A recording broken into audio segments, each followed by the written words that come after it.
Dun-dun-dun-dun-dun, Shows World. Welcome to Shows World Gamers, Josh here, and it is once again that time of the week. That's right, as this week draws to a close, I wanted to take a moment to look at a few of the biggest video game news stories that we got this week. We're also going to look at some of the biggest video game announcements that took place this last week. And of course, we will check out the biggest video game releases you're not going to want to miss. But do me a quick favor, if this is your first time on the channel, go ahead and hit that subscribe button and join in on the fun. Alright gamers, let's kick off this week in review with a few news stories. And we are going to start with, well, the 25th anniversary of a beloved classic RPG from Squaresoft, as Final Fantasy IX turned 25 years old this week, as the original game released in July of 2000 on the original PlayStation. There has been a long-rumored remake of the game believed to be in the works, thanks to multiple insider reports, and many have believed to be hints and teases from Squaresoft. Now, for the remake from Square Enix now, not Squaresoft, so many expected that announcement this week. Unfortunately, no news yet, but we will continue to monitor this story with our fingers crossed that we get something Final Fantasy IX related soon.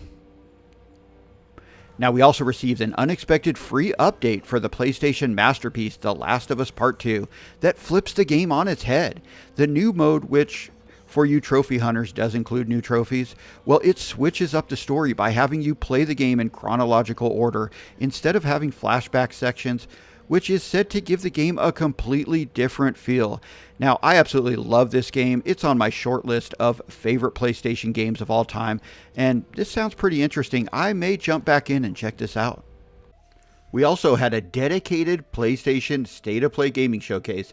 This time it was, well, a dedicated deep dive into the upcoming action-adventure samurai game, Ghost of Yotai, the sequel to the hit Ghost of Tsushima that is scheduled to release on October 2nd exclusively on the PlayStation 5.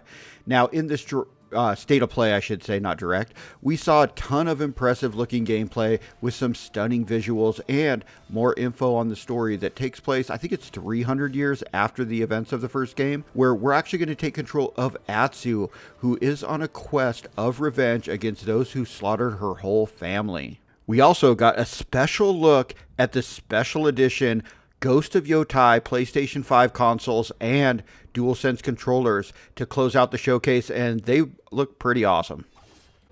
Next up, let's take a look at some gaming announcements.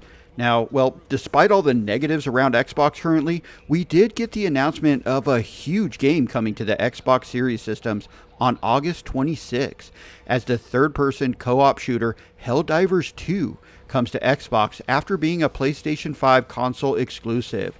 The gameplay consists of intense squad-based combat against alien threats, and this is an awesome game. This is definitely, if you have an Xbox, pick this one up. I think you'll have a lot of fun with this one. Now, House of the Dead 2 Remake received a release date reveal trailer this week, unveiling that the game will release on August 7th on the Nintendo Switch and PC. This is one of my personal favorite light gun games of all time, and I would love to see more games in this genre find their way into modern gaming. Hopefully, we will be able to use a Joy-Con mouse controls on the Nintendo Switch too, as that would definitely take this release to the next level. Now, we also received a trailer for the highly anticipated Fate Trigger the Novita, announcing a closed beta that starts on July 24th. And, well, signups are open right now, so you can go sign up if you want to jump in and get kind of an early look at this game. The game is a 3D anime-style hero-based tactical shooter that is expected to release later this year on the PlayStation 5, PC, Xbox Series systems, as well as on mobile. The battles take place on floating islands with a variety of anime-style characters to play, and it will feature both online PvP as well as co-op modes and crossplay. Alright gamers, let's finish up this week in review with a few new video game releases. And well, we're going to start with Tony Hawk Pro Skater 3 and 4, the remaster of two action sports masterpiece video games combined into one awesome collection. The game released today on the Nintendo Switch 1, the Nintendo Switch 2, PlayStation 4, PlayStation 5, PC, Xbox One, Xbox Series systems, and is actually a day one release into Game Pass. This game's pretty much everywhere. And I will definitely be dropping in and just having a blast with this game over the weekend. I'm a huge fan of the Tony Hawk games, and hey, these two are fantastic. Now, Part 4 is a little bit different than the original, but I think it's going to work well here. So we'll be jumping in and playing it over the weekend. I suggest you do the same, especially if you have Game Pass. Now, EA Sports College Football 26 released this week on the PlayStation 5 and Xbox Series systems, following up last year's just huge return of the franchise that had been dormant for years. The game is loaded with over 2,800 new plays, 10,000 players, and over 300 real-world coaches with true-to-life schemes, promising the most authentic college football experience yet.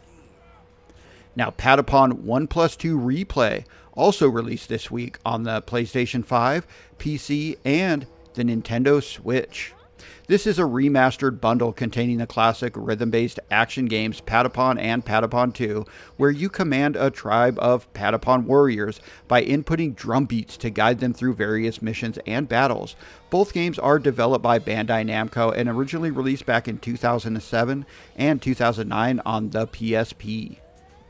Also, Missile Command Delta released this week on the Nintendo Switch, PlayStation 5, PC, and Xbox Series systems, bringing the classic 80s arcade game into modern gaming with kind of a reimagining of the gameplay from a frantic arcade style to more strategic turn-based style. The game is explained as a high-pressure, tactical turn-based game where players must manage their pool of defenses strategically to survive rounds of incoming missiles.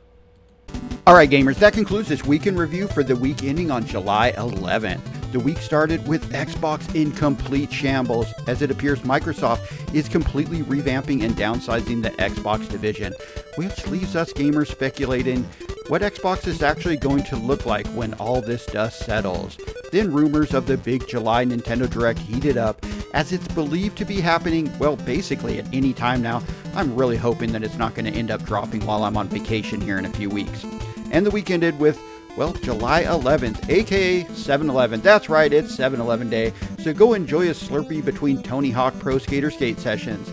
And let me know anything we may have missed in the comments. I want to thank you guys for joining us on this video today. Do me a favor, if you're new, hit the subscribe button. If you enjoyed the video, hit the like button. And we hope to see you on the next one. Shows World, out.